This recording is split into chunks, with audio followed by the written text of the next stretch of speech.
Hello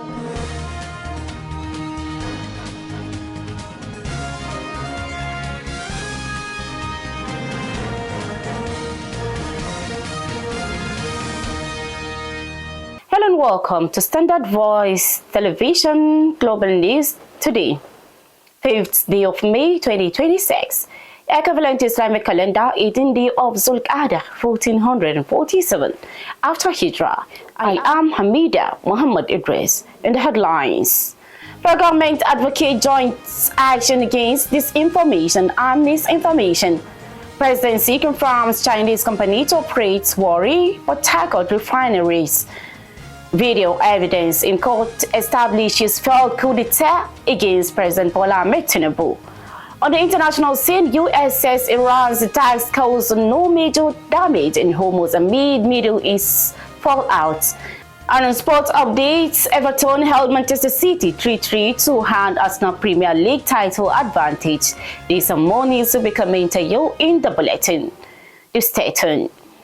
The government has canvassed for closer cooperation between the media, public institutions, and other stakeholders to curb the rising spread of disinformation and misinformation. The Minister of Information National Orientation, Muhammad Idris, who made the call in a statement in Abuja during the 2026 World Press Freedom Day event held at Radio House, describing the challenge as a growing threat to public trust and national cohesion. Idris reiterated the government's support for press freedom, stressing that it remains a constitutionally granted right that must be protected while being exercised responsibly. The minister also explained that under President Bola Ahmed Tinubu, the government has taken steps aimed at improving openness in governance and expanding public access to information. In her remarks, the Permanent Secretary of the Ministry, Binyan Okere, noted that the occasion provided an opportunity to deepen cooperation among stakeholders in the media and information space. The state government has reiterated its commitment to press freedom as it joined the global community to mark the 2026 World Press Freedom Day. The Commissioner for Information and Culture, Ahmed Miyagi, in his statement said the team shaping the future at peace highlight the role of free and responsible media in promoting peace, human rights, and sustainable development. He also noted that the governor overseeing his administration is committed to upholding constitutional guarantees that allow journalists to operate without undue interference. Miyagi also assured that the state government will continue to support media professionalism, protect journalists, and promote responsible reporting practices. Nigerian National Petroleum Company Limited (NPCL) has signed a memorandum of understanding (MOU) with two Chinese firms to commence operation and expansion of the Warri and Port Harcourt refineries. NNPC's Chief Corporate Communications Officer Andy Ode, in a statement, disclosed that the agreement was signed with Sanjan Chemical Company Limited and Xincheng for Zhou Industrial Park Operational and Management. He also explained that the deal is expected to pave the way for a technical equity partnership (TEP) aimed at completing ongoing rehabilitation works and ensuring efficient operations of the refineries. The statement added that under the proposed arrangement, the Chinese partners will support the completion of outstanding rehabilitation work at both facilities and take part in their operation and maintenance to achieve sustainable performance. On his part, the Group Chief Executive Officer of the company, Bashir Bayo Ojulari, described the agreement as a major milestone following months of negotiations. The Fractional National Executive Committee, NEC, of the People's Democratic Party, PDP, backed by Governor Sheyi Makinde of Oyo State, has endorsed the appointment of a 30-member critical committee led by Tanimu Taraki as chairman. The resolution was reached at the Makinde-backed 103rd INEC meeting in Abuja following a motion moved by the Edo State PDP chairman Tony Azegbemi and seconded by Clement Fabayode. The Oyo State governor, while speaking with journalists after the meeting, declared that his camp would not relent in its struggle. However, the Minister of Federal Capital Territory, Nyesom Wike-backed PDP, has rejected the NEC meeting, describing it as unauthorized, and also dismissed claims of an interim NWC as baseless and without legal standing. It will be recalled that on April 30, the Supreme Court, in a narrow 3-2 ruling, nullified the Makinde-backed PDP National Convention held in Ibadan on November 15 and 16, which had produced the Traki-led leadership. African Democratic Congress ADC says the defection of two-party chieftains Peter Obi and Rabi Musa Kankaso to the Nigerian Democratic Congress NDC is a temporary setback. The National Publicity Secretary of the ADC, Balaji Abdullahi, who made the assertion while speaking on Arise TV's prime time program, noted that their defection is not a fatal blow to the party's ambition of building a broad opposition alliance ahead of 2027 general elections. Both Obi and Konkoso had cited unresolved irritations among the reasons for quitting the ADC for the NDC. He, however, insisted that development was not a mortal blow, adding that the ADC, as a coalition of diverse political interests, could not be structured to favor any single aspirant. The ADC spokesperson also dismissed claims that the internal crisis and legal battles had crippled the party, arguing that the situation had been exaggerated. He, however, alleged that Obi's exit may have been premeditated, citing prior political meetings and engagement that, according to him, suggested plans to pursue an alternative platform. The meeting between the federal government team and the Joint Action Committee (JAC) of the Senior Staff Association of Nigerian Universities (SANU) and the Non-Academic Staff Union of Educational and Associated Institutions (NASU) ended without any resolution. However, the meeting has been rescheduled to take place on Tuesday at 3 p.m. This is coming as the indefinite strike embarked upon by SANU and NASU has brought public universities to a grinding halt, paralyzing academic activities and shutting down clinics, administrative blocks, and hostels nationwide. The JAC of SANU and NASU met with the government team on Monday in a bid to resolve the differences that led to the indefinite strike, which commenced on April 30th after the expiration of the one-month ultimatum given by the two non-teaching staff unions for the government to conclude the renegotiation exercise on the 2009 agreement. The government had literally awarded a 30% salary increase without going through the collective bargaining process as recommended by labor law, but the unions rejected the offer and demanded 40%. The government has distributed 11.8 billion naira to 6,842 academic and non-academic staff across tertiary institutions under the Tertiary Institution Staff Support Fund. The beneficiaries cut across 141 institutions, including federal universities, polytechnics, and colleges of education nationwide. The initiative, launched in August 2025, is a federal Ministry of Education and TED-funded program devoted to enhancing the well-being, career development, and financial stability of tertiary institution staff across Nigeria. The joint initiative of the Ministry of Education and TED Fund aims to deliver 0% interest loans to enhance the welfare, career development, and financial stability of tertiary institution staff. Data published on the website of the Ministry of Education indicated that there have been 34,000 verified applicants from 219 institutions so far. The news is coming to you on Standard Voice Television. Still to come in the news. Video evidence in court establishes failed coup d'etat against President Bola Ahmed Tinubu. On the international scene, U.S. says Iran attacks caused no major damage in Hormuz amid Middle East fallout. On a sport update, Everton held Manchester City 3-3 to hand Arsenal Premier League title advantage. These are more news will be coming to you after the short break. To stand by.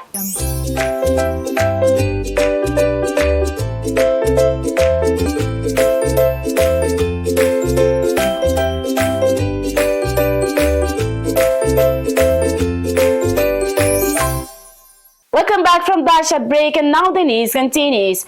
The government has presented a video evidence in court to establish the failed coup d'etat against President Bola Ahmed Tinubu. In the video recordings tendered by the federal government before an Abuja High Court, some of the defendants on trial for masterminding the alleged coup plots were seen explaining their level of involvement to investigators. The defendants in the charge are retired Major General Muhammad Ibrahim Gana, retired Naval Captain Erasmus Okti Bogbia, Victor, Serving Police Inspector Ahmad Ibrahim, and 3 others including Zakari Umoru, Bukar Kashim Gani, and Abdul Qadir Sani.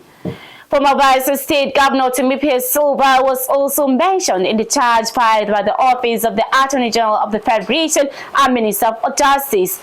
The allegations against the defendants include treason, terrorism, failure to disclose security intelligence, and money laundering in furtherance of terrorist acts.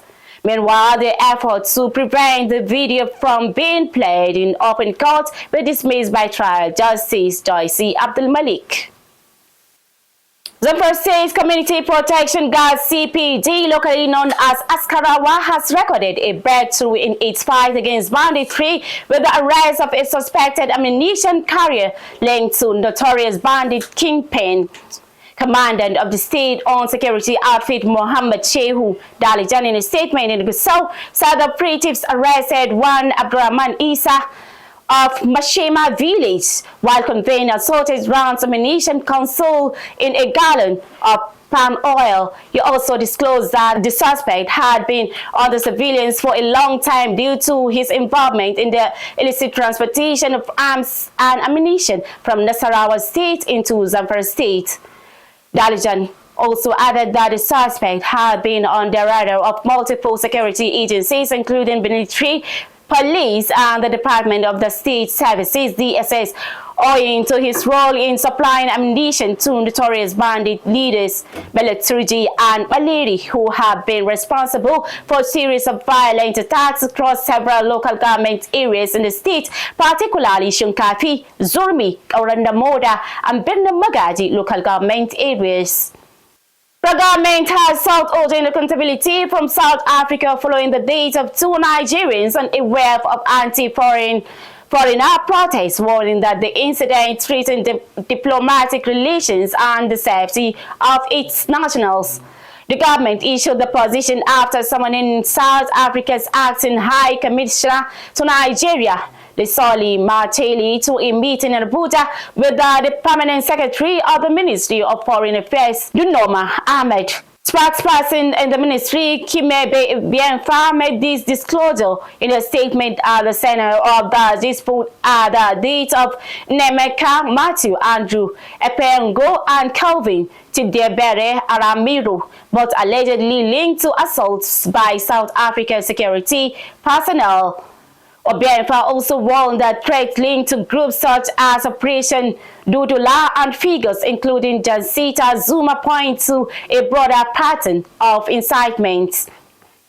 The Advertisers Association of Nigeria, ADVEN, have been recognized on the global stage as a recipient of the WFA President's Award presented by the World Federation of Advertisers during its Global Marketer Week in Stockholm. The recognition places ADVEN among a selected group of leading industry associations worldwide, acknowledged for driving meaningful impact in marketing and society. The WFA President's Award, established in 2010, celebrate National Industry Association whose initiatives advance the marketer's agenda and to contribute to positive change. According to a statement, this year's honors were awarded for a rigorous selection process involving 38 submissions from associations across the WFA's global network, with winners chosen for their measurable impacts. It also added that advanced recognition comes through its advocacy initiative, Project Freedom, a bold and strategic effort focused on addressing the challenges of shifting non-data-driven regulations affecting businesses in Nigeria and across Africa.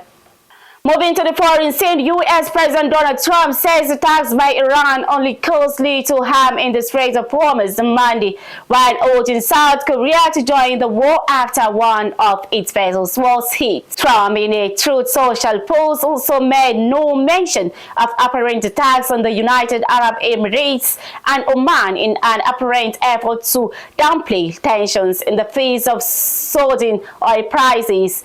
The development have shaken an already fragile ceasefire with U.S. warships also moving through the crucial waterway Monday in what Trump says is an effort to protect shipping. Trump, Iran has taken some shots at unrelated nations with respect to the ship movement Project Freedom, including a South Korean cargo ship. Perhaps it's time for South Korea to come and join the mission. President Donald Trump, however, added that the U.S. forces had shot down 7 small Iranian military boats.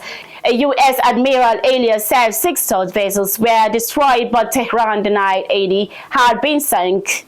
Finally, to the sporting scene, Jeremy Doku strike saved Manchester City, a 3-3 draw at Everton, but a second-half failure handed the destiny of the Premier League title back to Arsenal. The Gunners now just need to win their final 2 games to end a 22-year wait to become the champions of England.